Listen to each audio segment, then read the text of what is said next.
Online MD बायोलॉजीमध्ये आपलं सर्वांचं मनापासून स्वागत. तर मी खास तुमच्यासाठी घेऊन आलो आहे NCERT एक्झाम्पलर क्वेश्चन सिरीज. त्यासाठी जो आपण पहिला टॉपिक आज निवडलेला आहे तो आहे human excretion and their elimination product. तर पाहूया आपले क्वेश्चन्स कशा प्रकारे छान प्रकारे मी तुमच्यासाठी बनवलेत. पहा, पहिला क्वेश्चन स्क्रीनवर तुम्हाला दिसत आहे बघा. The following substance are the excretory product in animals.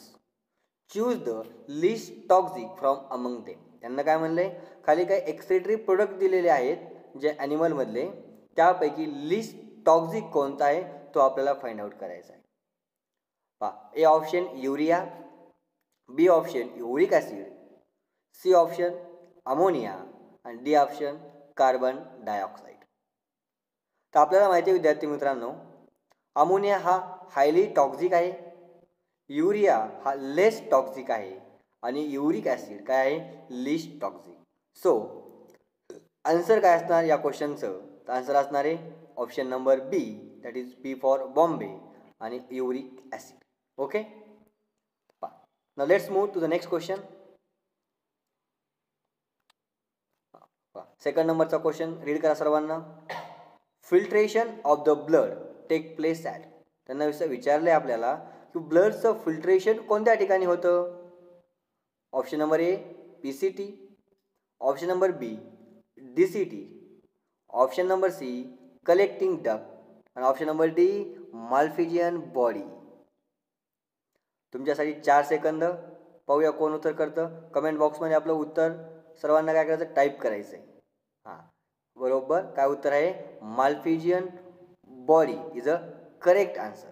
बघा, माल्फिजियन बॉडी कशापासून बनते रे, ग्लोमेरुलस आणि बोवन कॅप्सूल याच्यापासून बनते. अफरंट आर्ट्रिओलमधून ब्लड येतं आणि इफरंट आर्ट्रिओलमधून ब्लड बाहेर चालल्या जातं. अफरंट आर्ट्रिओल कशी असते, मोठी असते आणि इफरंट आर्ट्रिओल कशी असते, छोटी असते. मग त्या ठिकाणी काय तयार होते, आपल्याला पण पाहतो त्या ग्लोमेरुलसमध्ये ग्लोमेरुलस प्लस बोवन कॅप्सूल मिळून काय बोलतं, माल्फिजियन बॉडी. आणि मग त्या ठिकाणी काय होते, फिल्ट्रेशन ऑफ ब्लड होत आहे. Very good. तिसरा क्वेश्चन आपल्या स्क्रीनवर तुम्हाला दिसत आहे, सर्वांना रीड करा. Which of the following statement is incorrect. Question व्यवस्थित वाचायचा, परीक्षेमध्ये घाई करायची नाही. त्याने काय विचारलं, इनकरेक्ट. बघा, ADH prevent the conversion of angiotensinogen in blood to angiotensin. Option number 1. Option number 2, aldosterone facilitate water reabsorption. Option number 3, ANF म्हणजे काय, atrial natriuretic factor enhance atria natriuretic factor enhance sodium reabsorption. Option number 4, renin cause vasodilation. So what will be the answer of this question. First काय, ADH prevent the conversion of angiotensinogen in blood to angiotensin. हे काय incorrect statement आहे. 4 नंबरचा question तुमच्या स्क्रीनवरती दिसत आहे. त्यांना काय म्हणलं आहे, a large quantity of one of the following is removed from our body by lungs. आपल्या बॉडीमधून सर्वात जास्त प्रमाणामध्ये लंग्समधून काय बाहेर काढलं जातं. ऑप्शन नंबर ए दिलेला आहे त्यांना CO2 ओनली. ऑप्शन नंबर बी दिलेला आहे H2O only. Option number C दिला आहे CO2 अँड H2O आणि ऑप्शन नंबर डी दिला आहे काय, अमोनिया. आता अमोनिया तर येतच नाही लंग्समधून, तर होत नाही ना, तो रिमूव्ह होत नाही, सर्वांनाच माहिती आहे. लहानपणीपासून आपण शिकत आलेलो आहोत, कार्बन डायऑक्साईड आणि वॉटर मॉलिक्यूल हे आपल्या लंग्समधून काय केलं जातं, एक्सक्रीट रिमूव्ह आउट केलं जातं. अरे वा, सर्वांचेच आन्सर बरोबर येत आहे. नक्की सर्वजण नीटला लागतील. Target is 360 out of 360. 5 नंबरचा क्वेश्चन दिलेला आहे, the pH of human urine. त्यांना असं विचारले, ह्युमन युरिनचं pH अप्रॉक्सिमेटली किती आहे, म्हणजे अंदाजे किती असतं. ऑप्शन नंबर 1 6.5, ऑप्शन नंबर बी 7, ऑप्शन नंबर सी 6 आणि option number D 7.5. What will be the answer. बघा काय आन्सर असू शकते याचं. त्याचं करेक्ट आन्सर आहे सी, काय आहे 6. मला कमेंटमध्ये तुम्ही सांगा की जे आपण आता उत्तर सांगितलं 6 ते ॲसिडिक आहे का बेसिक आहे का अल्कलाईन असेल.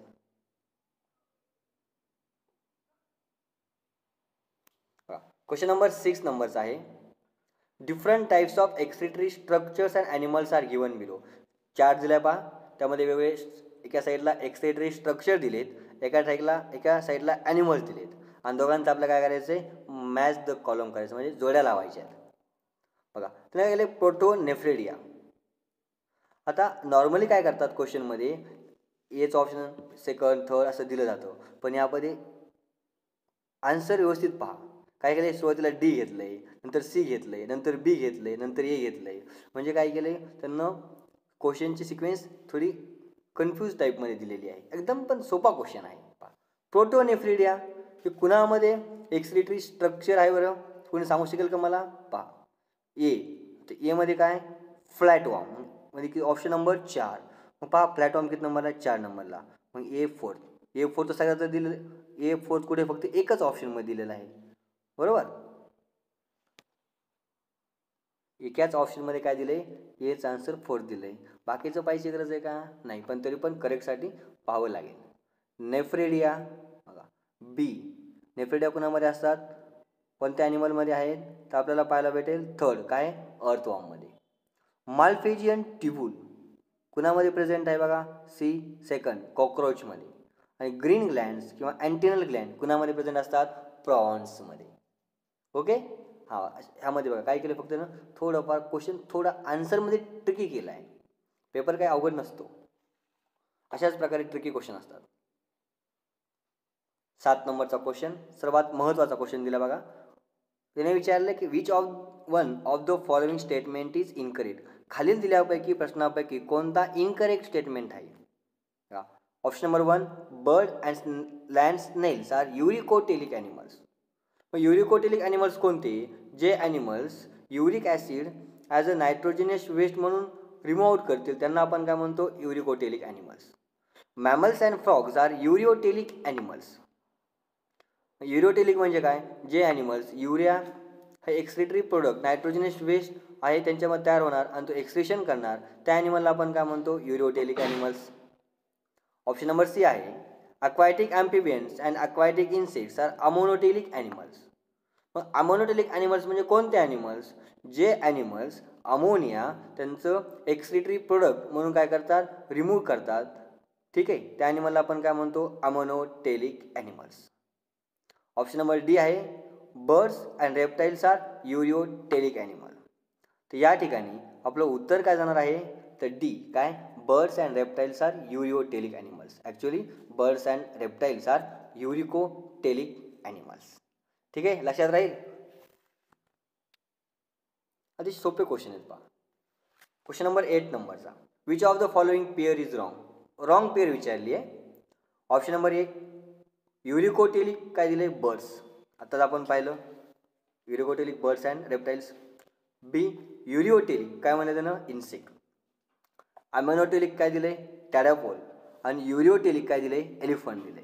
यामध्ये आन्सर काय जाईल मग, ऑप्शन नंबर बी युरिओटेलिक इन्सेक्ट. हे कसे रॉंग पेअर या ठिकाणी दिलेली आहे.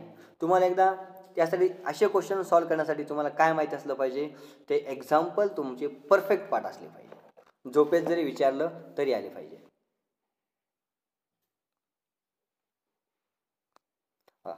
तुमच्या स्क्रीनवरती 9 नंबरचा क्वेश्चन दिसत आहे. क्वेश्चन मोठा दिसतोय पण सगळे NCERTच्या लाईन्स आहेत. जर तुम्ही NCERT थरोली वाचली असेल ना, तुम्हाला नक्कीच लक्षात येईल. Which one of the following statement is incorrect. The medullary zone of kidney is divided into few conical masses called medullary pyramid projecting into the calyces. Option number B, inside the kidney, the cortical region extends in between the medullary pyramid as renal pelvis. Option number C, glomerulus along with Bowen capsule is called renal corpuscle. C option बरोबर आहे. Renal corpuscle, PCT, DCT of the nephron are situated in the cortical region of the kidney. हे पण बरोबर आहे. मग चुकीचं काय याच्यामध्ये, तर option number B. Option number B मध्ये काय चुकीचं दिलं त्यांना, inside the kidney the cortical region extends in between the medullary pyramid as renal pelvis दिले. त्या ठिकाणी काय पाहिजे होतं, ॲज रिनल कॉलम. काय पाहिजे होतं, ॲज अ रिनल कॉलम. आणि त्याला आपण काय म्हणतो, कॉलम ऑफ बल्टेनी. काय म्हणतो आपण, कॉलम ऑफ बल्टेनी. सो आपलं उत्तर कोणतं बरोबर जाईल मग, इनकरेक्ट स्टेटमेंट कोणतं आहे, ऑप्शन नंबर बी. का, त्या ठिकाणी रिनल पेल्विसच्या ऐवजी काय पाहिजे होतं, रिनल कॉलम पाहिजे होतं. तर आपण काय म्हणतो, column of Bertini. C 10 number question, अतिशय सोपा क्वेश्चन विचारला त्यांनी. The condition of accumulation of urea in blood. ज्यावेळेस ब्लडमध्ये युरिया अक्युमुलेट होतो त्या कंडिशनला आपण काय म्हणतो रे, तर पहा. Option number A renal calculi, option number B glomerulonephritis, option number C uraemia, option number D ketonuria. ज्यावेळेस ब्लडमध्ये युरिया अक्युमुलेट होतो त्या कंडिशनला काय म्हणतो आपण, युरेमिया म्हणतो. आपल्या एनसीईआरटीची लाईनच आहे पहा. Next question please. Which one of the following is also known as anti diuretic hormone. खालील दिलेल्या हार्मोनपैकी कोणत्या हार्मोनला आपण अँटी डायुरेटिक हार्मोन म्हणतो. बघा, ऑक्सिटोसिन, वॅसोप्रेसिन, ॲड्रेनलिन, कॅल्सिटोनिन. काय उत्तर असेल मग, अगदी बरोबर. काय उत्तर आहे, vasopressin is known as anti diuretic hormone. बघा या ठिकाणी परत क्वेश्चन आला आहे आपल्याला, मॅच द कॉलम. बरोबर, कॉलम ए आणि कॉलम बी मध्ये. तर कॉलम ए मध्ये त्यांना काय केले बघा, दिले पहिला ए ऑप्शन बघा काय, प्रॉक्झिमल, बी आहे distal converted tubule, C Henle's loop, D काय काउंटर करंट मेकॅनिझम आणि रिनल कार्पसल्स. आणि कॉलम सेकंडमध्ये काय केले, त्यांना आपल्याला थोडेफार त्यांचे फंक्शन्स दिलेले आहेत ते मॅचअप करायचे. तर पहा पहिला ऑप्शन, पहिला ए, तर एचं मॅच द पेअर काय येणार आहे पहा.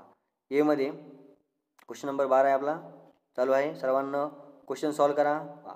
तर याचा आन्सर काय आला पाहिजे बघा, प्रॉक्झिमल ए किती नंबर पाहिजे, रिॲब्झॉर्प्शन ऑफ 70 to 80% ऑफ इलेक्ट्रोलाइट. बघा पीसीटीमध्ये दिले, लाईनच दिलेली आहे, 70 ते 80% काय करते, इलेक्ट्रोलाइटला काय करते, ॲब्झॉर्प्शन करत आहे.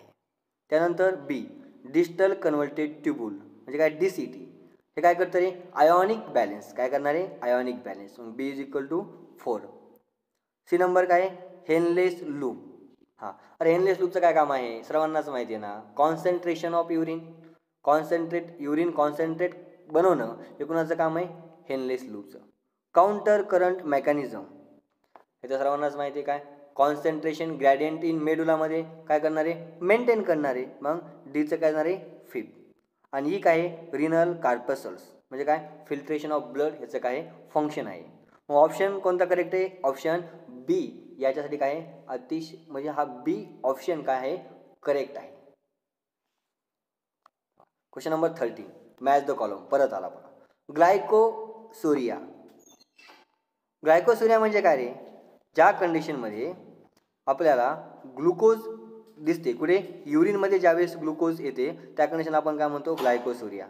म्हणजे 13चा आन्सर काय जाणार आहे बघा, कॉलम एचा आन्सर जाईल 4. मग ए कुठे 4th आहे, 3rd मध्ये, सी मध्ये आणि डी मध्ये. रिनल कॅल्क्युली काय म्हणले त्यांना, रिनल कॅल्क्युली. मग रिनल कॅल्क्युली काय आहे बघा, बी रिनल कॅल्क्युली. तर बीचं जाईल 3rd. काय, mass of crystallize salt within the kidney. किडनीमध्ये जे काही क्रिस्टलाइज सॉल्टचे मास आहेत तर आपण काय म्हणतो, रिनल कॅल्क्युली म्हणतो. मग सी काय आहे, ग्लोमेरुलार नेफ्रायटिस.